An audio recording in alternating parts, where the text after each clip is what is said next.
Welcome back to Unlimited Parenting.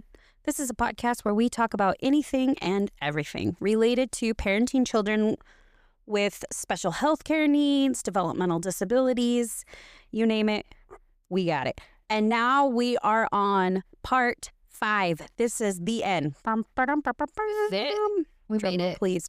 We have made it to the end. We are at the last 2 steps. We just skipped along the way. We surely have. The road of steps. Share it with me, Chester. We are on steps 9 and 10. Go back to the last episode. If you're paying attention, that's a little Easter egg. Step 9 is IEP review. Okay. And step 10 is the Triennial Evaluation. And I don't think I've ever really, in my personal experience, heard to it referred that way. I don't want to jump ahead all the way to step 10. Yeah, I haven't. But I think it's often just the 3-year review. Exactly. No one really. Nobody wants to say triennial. I kind of do, though. I know but that's do. That's but not I surprising. don't, because I have to stop and push my speech impediment back, and it's okay. So Let's talk about the 3-year review. step 9. No, we can't. Oh, because sorry, We're on step step 9. 9. Step 9, IEP review. So at least once a year. Yeah, bare minimum. The whole entire IEP team is going to come back together and they're going to do a formal review from top to bottom. What's that old phrase? From spoon to nuts. Everything. I've never. Okay, so hold on. We're going to have to get that out. Okay, so spoon is like the beginning of a meal. Okay. And traditionally in medieval times, nuts, like a handful of like cashews would signify the end of a meal. You're done. So people would say spoon to nuts. The whole thing is covered, spoon to nuts. You never heard that before? Never. All right. Look at, we're learning you're learning alongside of me, ladies and gentlemen. I haven't heard of that. Spoon to Sorry. nuts. Or is it soup to nuts? I think it's soup to nuts. I haven't heard of Okay. And we're back. Okay. So at least once a year, they're going to review it from top to bottom. Yes. From the goals all the way down to whether or not you're participating in statewide assessments. Yes. Now, you will not have new eligibility assessments. Not at the 1-year review. Not at the 1 year. Or the every year review, I mean. Yeah. But you as a parent should be asked for your input because you are a team member, and that is very important information to go into your annual review. 100%. And that's not to say that if there was a problem or a concern or if something had changed and you wanted to bring that to the team, you could have easily called a meeting or met in between. But we're assuming things are going swimmingly and you're meeting at the 1-year review. So I just wouldn't be an IPULian if I didn't say, no. if you're going to, if at any point during the year you need to call an IEP meeting, just do so in writing. Please. Okay, that's all. So again, we're looking at the whole picture here. What goals have been met? What work still needs to be done? Does anything need to change? And again, parents can request an IEP meeting at any time. If you feel something isn't working, you don't have to wait. But you can think of the annual review as kind of either a pause button or a reset button, because it's a chance for the whole team to come together, celebrate progress, identify challenges, and adjust services. And I think we really hit on this in the last episode, but adjust services so that they stay meaningful to your child. Yes. Just because your IEP goal last year was to identify shapes doesn't mean that it needs to be that same way this year if you've already identified shapes last year. Exactly. It's a living, breathing, moving, changing document. And ideally, students are growing, and so we should be changing goals. Exactly. Yeah, that's what we want.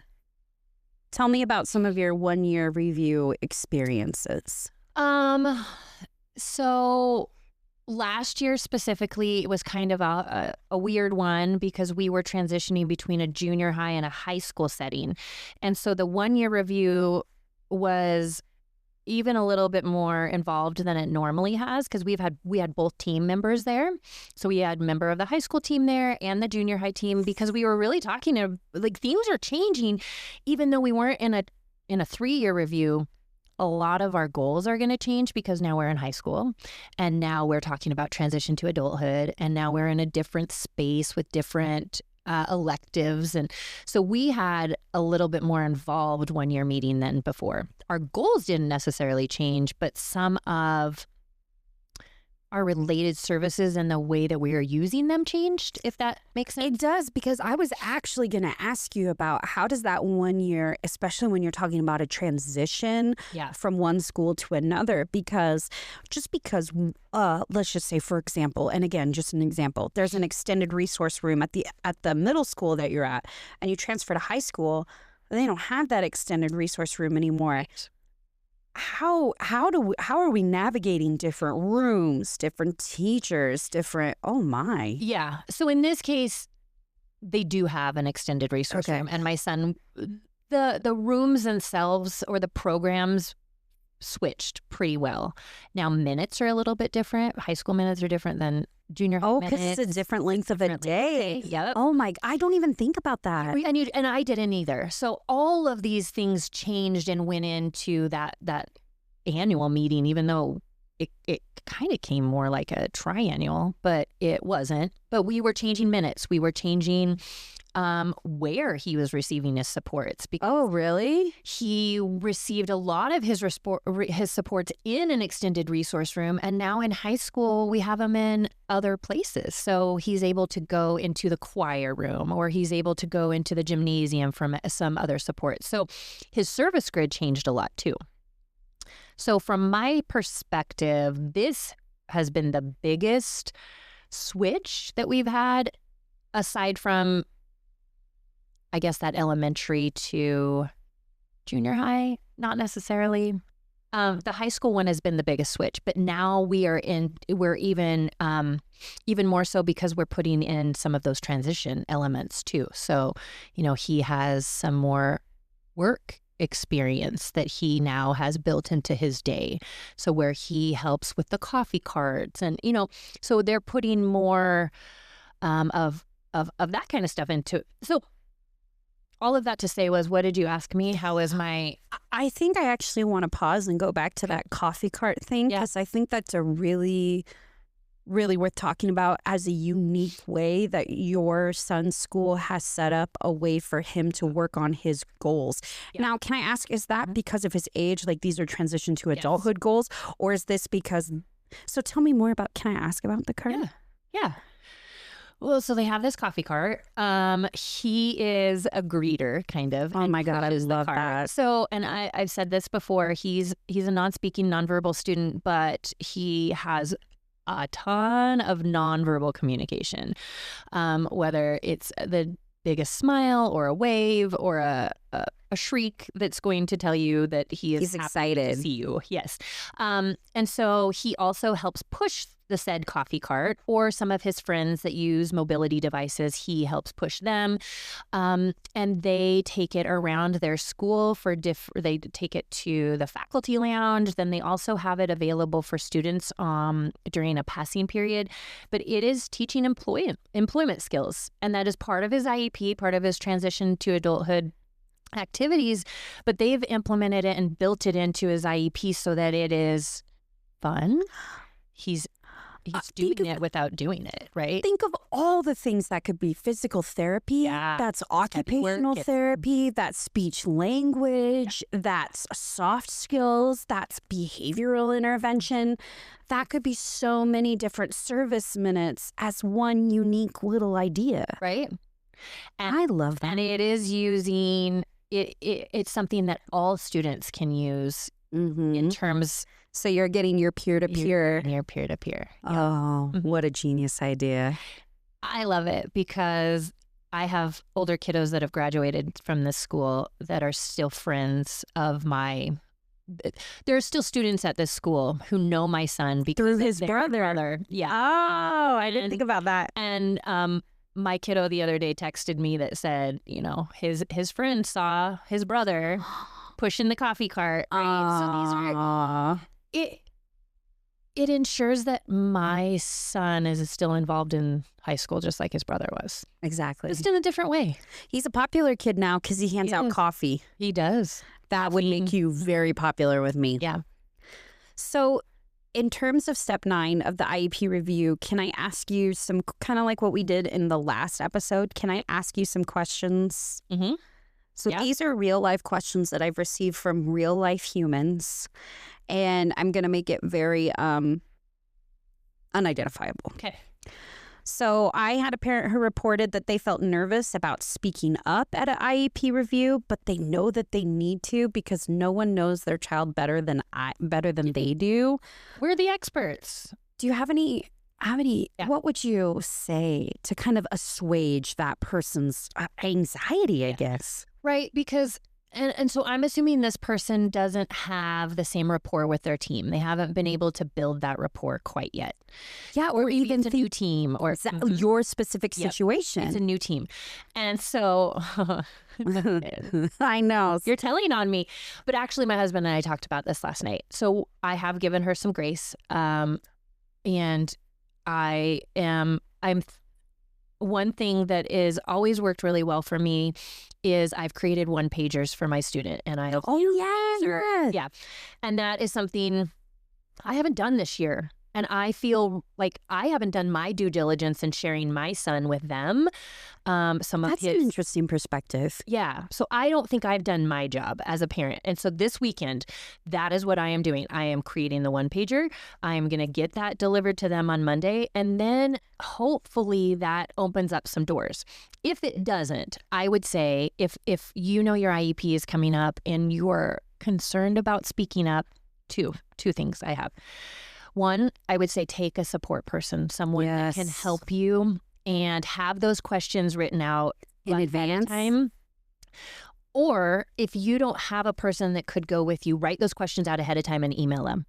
Email them to the team prior and say, these are questions that I want to talk about, so that maybe they can have some of the answers articulated and they already know. You're not asking them questions blind, but you hopefully will get those responses. And they have some time to see the questions in advance and know what to expect, which is really a friendly thing for you to do for anyone. But can I share something that I did, which is maybe not the most constructive thing to do, but if you are an individual who has social anxiety but needs to ask a tough question and you don't want to step on anybody's toes. You had your husband do it? I kind of, but I more or less, and of course I got my husband's, I let him know, I don't want to say permission, but I let him know I was going to do this in advance. Yeah. Blessing. There you go. Thank you. I got his blessing. Any question that I felt was tough, I said, my husband really wanted me to ask. Great. So and it wasn't that he didn't want to know, because he did want to know, but I reframed it to take a little, and that made it easier for me to ask the question. Because I really needed an answer to it, but I made it's the classic. So was he Let's there? say I have a friend. No, he wasn't able to attend. Good. He wasn't in attendance. So I could say, my husband really and it didn't put him in a spot. It didn't put them in a spot. And it certainly didn't put me in a spot. I love that. And I got the question answered. And it just gave me that little boost of confidence. So that's a good one. My behavioral interventionist wants to know. Yeah. I mean, it made it easier to ask the question. Take that for what it's worth. Exactly. I would say that probably happens. Even though, because our speech therapist would ask me to ask the team things, or so and frankly, it does happen a lot. I don't think that, because a lot of times when we're talking about generalizing a skill across different systems, your home and community-based occupational therapist is going to say, can you please ask the team, like, what language are you using? Because I want to use the same language. If he's spending most of his day in this environment, I need to know what language you're using. Yes. Okay, I have one more question. I'm going to use that. I'm going to steal that. I honestly have done that. I was wondering. I've also done that in a healthcare setting. Yeah. I've done that in a healthcare setting. Oh, my husband was really concerned about this dose on this medication. I love that. And I think Dr. Smith knows that it's me. You know, our husband says excuses all the time. 100%. They could allow us to do. Allow us, whatever. You know what I mean. This is another It's not a question, it's a comment. And I wanted to include it because I think it really rounds out step 9 really well. We're still in step 9. I know. Wow. Okay. This review feels like a chance to reset, but also a chance for us as a team to celebrate how far we've come. And I'm like, thank you. Mm-hmm. That is such a perfect way to just sum that up. Can I say that must be a team that is writing a strength-based IEP? Because Amen. I guarantee Amen to that. that is not a deficit-based plan. Go back to season 1, season 2. Oh, yeah, I don't know. It's either season 1 or season 2, and we have a whole episode about strength-based IEPs. And I'd like to toot my own horn for a second, or your horn, or our horn, or the horn. Beep, beep. Someone's horn. Pronouns are hard. Okay. That is a very well listened to episode. And that should be. That's one of our very first ones. So it's kind of weird when you see like the listener numbers on that because it's such an old episode. But that strength-based IEP really resonated with people. As it should. Exactly. Okay. Okay, step 10. So yes, celebrate. Celebrate. I like to use this. I like to use those IEP meetings because, okay, this is me on my soapbox. IEP meetings are hard. I like to be a team player. If there are things to celebrate, like my last IEP meeting at the school, I told you was a transition meeting because we were moving to high school. And so I was leaving junior high. We had a party. I took chocolates. I took cookies. I went by Crumble. That's so sweet. This was a team that had really, really grown with my kiddo. So I took that as an opportunity to celebrate them. And you know what? I think that you're going to feel that way about your new team. I think so in too. 3 years. I think you're right. Thank you. You're welcome. Yeah, I hope I do too. It's my job. They're a good team, so you're right. Guess what? We are on the 10th step. Okay. This is the last step of special education process. I think that if you are a parent and you are at this step or you have seen this step before, congratulations, you are officially a veteran. You are? Yep. You are a here. veteran. That means you've been around at least 3 years in this space. So, and you might be thinking to yourself, there's nothing I don't know about IEPs, but this triennial evaluation is going to be very similar to IEP reviews that you have experienced in the past. However, per IDEA requirements, we have to check every 3 years to ensure that children still qualify for special education services and whether or not those needs have changed. Yep. So every year, do we talk about it? Do we assess progress monitoring? Do we get feedback from paraprofessionals and therapists? Yes. Mm-hmm. But every year we do not do the full battery of assessments again, but we do it. We do every 3 years. So the evaluation is going to include everything and potentially more that it included the first time. So academic testing, classroom observations, input from the parents, input from community providers. Mm-hmm. And sometimes teams may determine that testing is not necessary. Yes. But I would say almost always you get new assessments. Almost always. I have had... So my son has a chromosomal deletion. So I have had times where we don't necessarily need to reassess, academic, yeah, cognitive, yes. But like a mobility, we don't need to reassess every 3 years or even a vision assessment every 3 years. Yeah, because he's still going to have some of those same vision. Yeah. So those supports still stay in there, but we haven't necessarily need to gone through the whole battery of assessments every 3 years. But those main ones, yes. Yes. And you want that. Oh, yeah. I think you want that. Yes. And sometimes families get a little nervous that what if this shows that my students don't need the same level of support? Okay. I've had many families call nervous, like, can I request that they don't do assessments? Because what if they say, oh, I've never heard this before. Oh, wow. Eligible for special education. And I say, hallelujah, then that's what we want. We have got this student, these intense supports through an individualized education plan or program have got the student to where they need to be caught up to their gen ed peers. The system works. And we're celebrating. And now maybe we can just use a 504 to help them maybe still have some access issues, but accessing their education is different than needing modifications to their education. And that's what we always want, is for our students to be on par with their typical peers. Yeah, maybe you're back in the typical general education math class, but in order to make it accessible to you, you just have a little bit less homework. Yeah. Because your homework takes you longer, but you could still do it academically. You are still able to focus and sit and comprehend the math concepts, but you just have less homework. And so maybe that means that all of these years of special education has got your student caught up to where they need to be. And so I can see where parents are really nervous that a 3-year assessment might show that they're no longer eligible. But I say let's celebrate that, and that's a really good thing that the supports worked.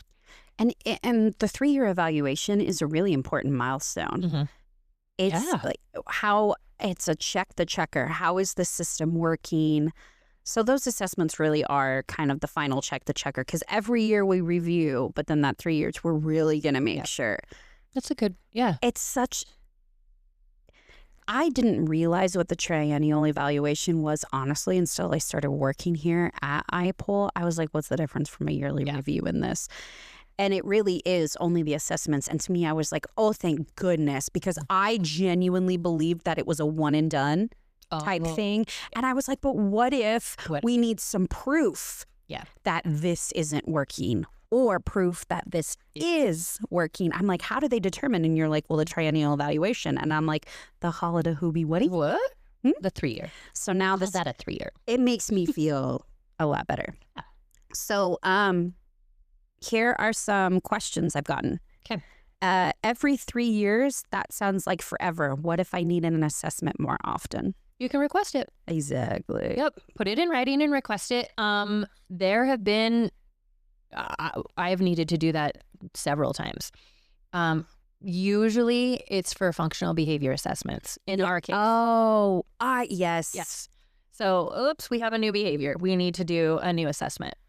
And functional behavior assessments are really, really common assessments to be done sometimes multiple times a year.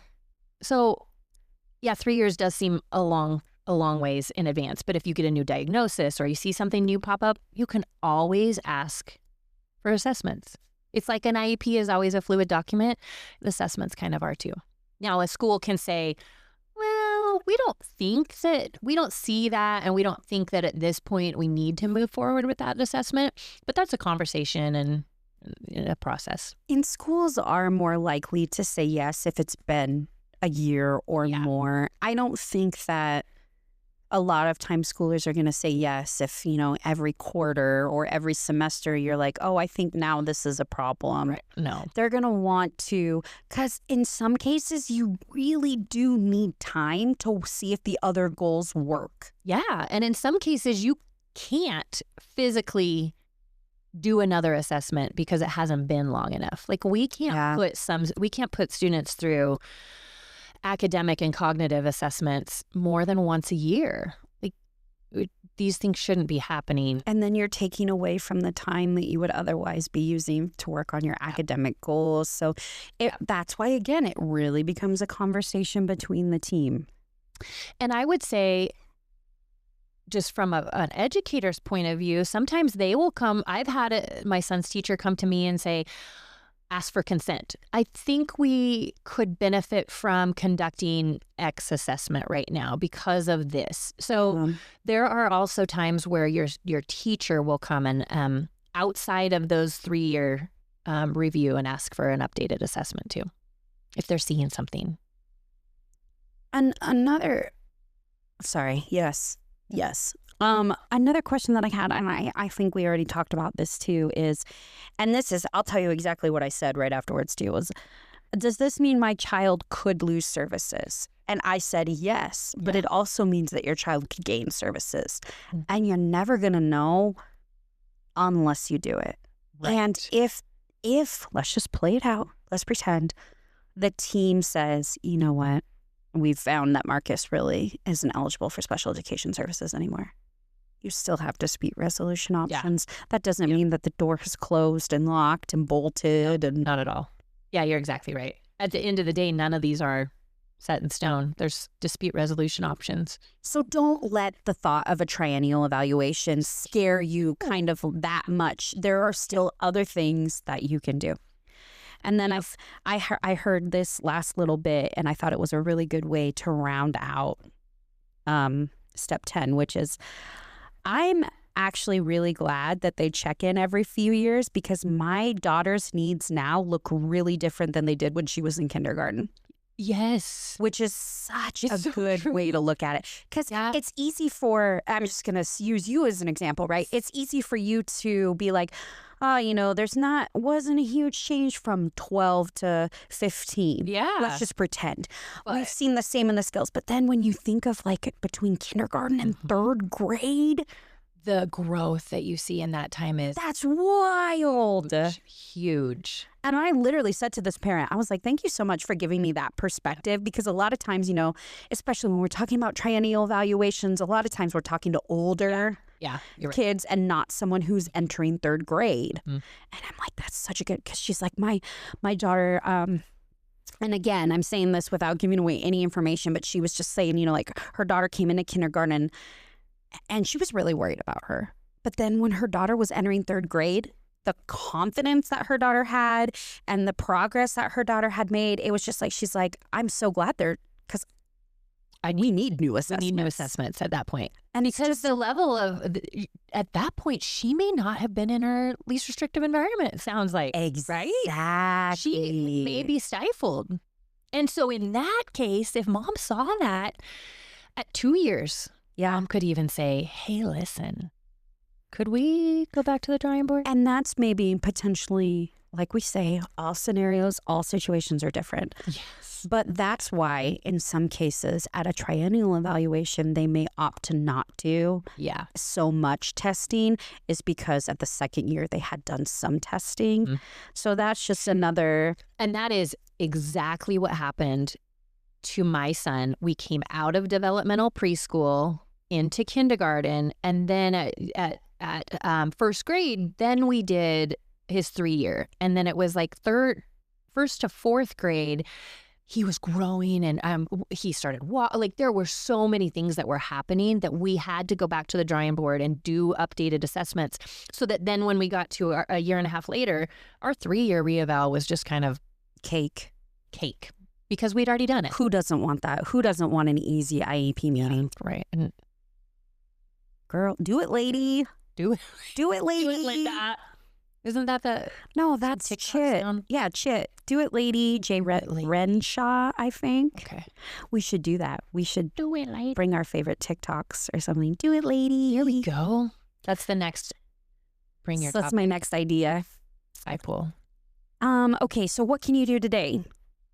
I think if I was preparing for a triennial evaluation, I would bring out that big old IEP binder. Yeah. I would have things reviewed and flagged. I would have progress reports ready. I would definitely request that if I didn't have it. Or some schools also have, Ed Plan? Yep. So you may be able to access that information electronically. Some school districts are not participating in that. If you are a school district that is not participating, that's when I would go and request copies of that. Yes. I would also start kind of reaching out to the home and community-based providers and do they have any input that they want to share? Yes. Reeval. You know, like there are people outside of the education space that can still offer some really good perspectives for our kids' IEP. Schedule someone to come with you. Yeah, exactly. Not us. I'm sorry. We can't. There's only 3 of us. We can't go statewide. But do you have a CSW? Yeah, I do. I mean, they can speak to how the disability affects the child. So number one, mark your calendar. Yeah. Make sure you're there. Make sure you're prepared that it's not that it could be, it's that it will be a longer meeting than what you're used to. Oh, yeah. Because you're going through everything. Yep. Make sure that it's scheduled at a time where, you know, obviously that it's that mutually exclusive. I don't know what the heck I'm going on about. That it works for everybody. But that you know that you will be able, and also start having that conversation about, can your child be included? Thank you. That's what I was going to say. Sorry, I don't want to take your... No, you're good. Make that space. And even if it's just at the very beginning or the very end or a picture of your student. Yeah. Because at the end of the day, that's why we exist. That's why an IEP team is there. is for your student. So don't lose sight of that. And that's it. You've done it. You are officially an IEP, special education system veteran. And if you have any questions, you could be on step 1. You could be on step 10. Yeah. We're going to have some answers. Or at least some funny one-liners. Maybe. Yeah. If you don't want to call me to have me help answer your questions, you could call me for my comedy. Yeah. I could sing Pink Pony. If you don't want to call me, you call her. Exactly. And I will say this, because I love to tell people this. I tell professionals this. I tell everybody this. I'm like, my favorite thing about IPUL, hands down my favorite thing, is that when you call, are you scared? Is that what you said? This is literally my favorite thing. I'm not even playing around. When you call IPUL, and you might get assigned to Sarah or Melissa or Allison, but you're literally getting the hive mind. You are getting the resources of every single person that works here who have kids in developmental preschool, kids in elementary school, kids in high school. Like, we have done and seen and heard everything, and you're getting all of us. And if I don't know it, I'm walking out of my office and I'm going to be like, come on, guys, help me out. Right? Exactly. So you are getting the hive mind. You're right. You really are getting the best of what our brain cells can rub together for you. You're welcome, because that's what you deserve. You did it. You made it.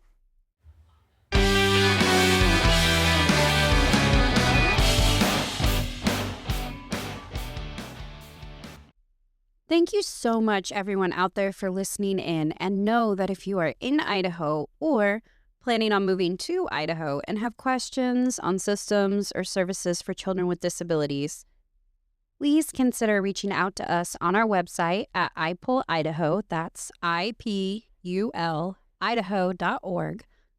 Or by calling us at 208-342-5884. Be sure to tune in next time. Until then, this has been Unlimited Parenting. Thanks for listening.